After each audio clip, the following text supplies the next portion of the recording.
rong trời trong mấy phong nhiệt số lên số tụ này giờ nó chỉ cố gắng ít cho sao cho lẩu sao con nó sao coi thì tao trong nó này giờ chào mọi người nhá, nay mình sẽ làm một ít rau dưa nhá để được ăn qua ngày nhá mọi người nhá. Mình sẽ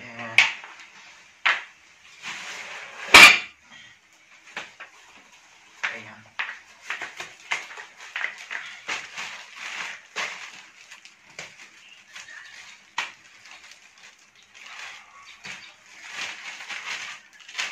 Ô nhá làm đây chú lột làm cà thì ô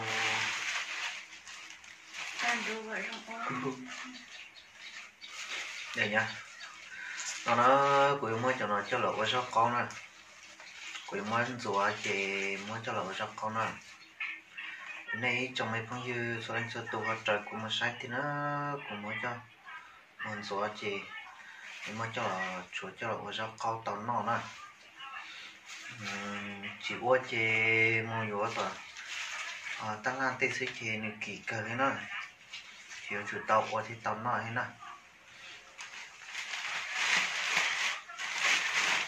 Cho mình rửa nè, mình đi rửa nhé mọi người nhé, mình sẽ mang đi rửa sạch đó, rồi mình sẽ thái nhỏ ra, sau mình sẽ làm rau dưa nhá. Mình cũng chưa làm bao giờ đâu, nhưng mà mình tập làm xem có được không. Tàu ấy sao thế nè, những khóa chậu qua sẽ của dòng nọ đây ạ, quay sao xe của dòng nọ nè. Nó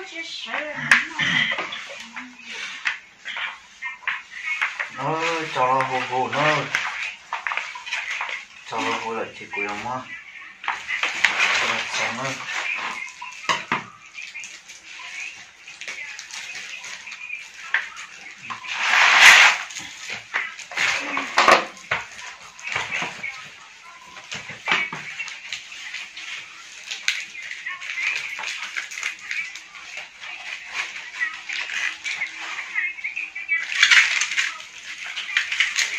Bắt đầu thái nhá mọi người nhá.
Nó ơi, cái này cây này ạ, nó trồng trọt hồ cỏ ấy, còn chưa đây, chưa cá này ạ.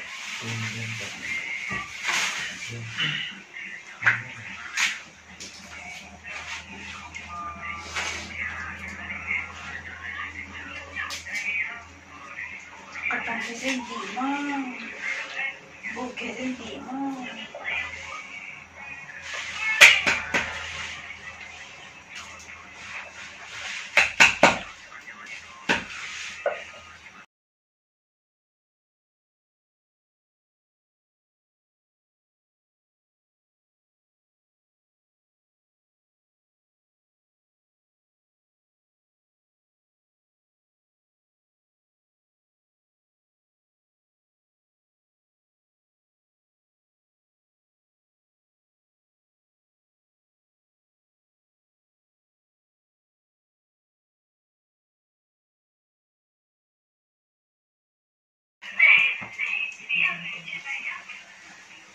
tôi có cái con ruộng đây là YouTube chỉ bỏ cái gì sản rưỡi chả ôi rồi tích đâu lắm má tôi đũa thì cái gì cả tôi chỉ là đũa lên cái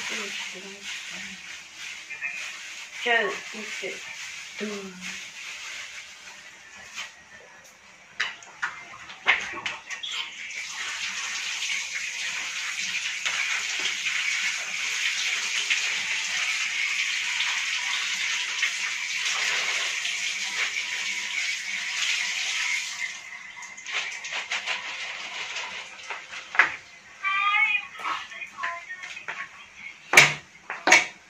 ôi chỉ có một cái gì thôi đây nha, đây là quả ớt nha, cho ớt vào cho nó cay cho nó ngon nha.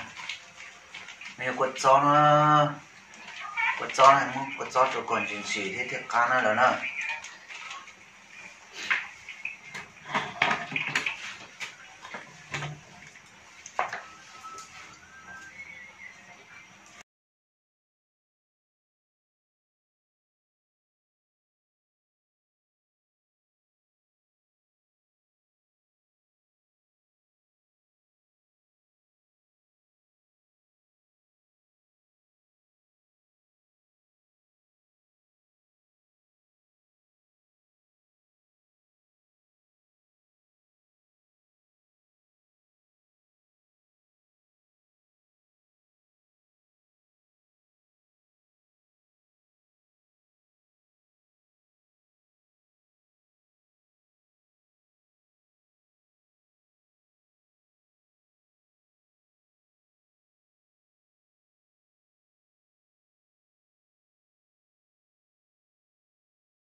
saya mau makan.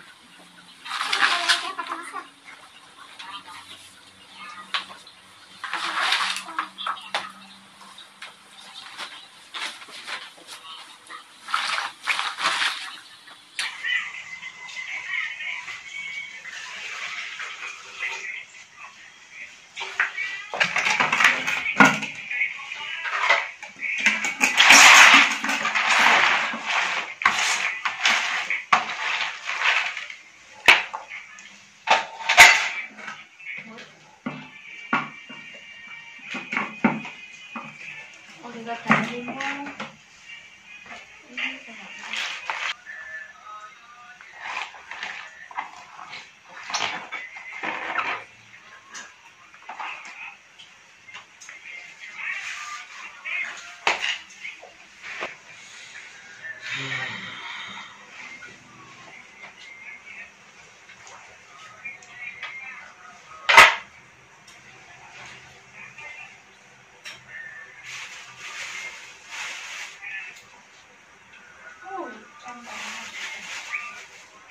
Để khi mà có nhớ để con người đi rót về đó là có lúc mà ăn ăn mấy chân số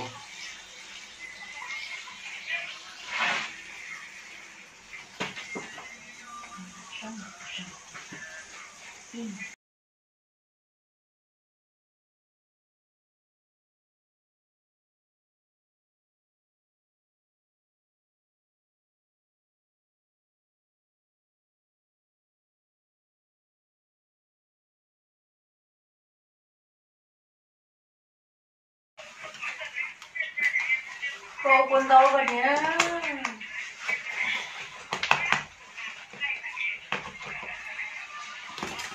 ôi giời ơi được rồi nhá. Hoàn thành rồi.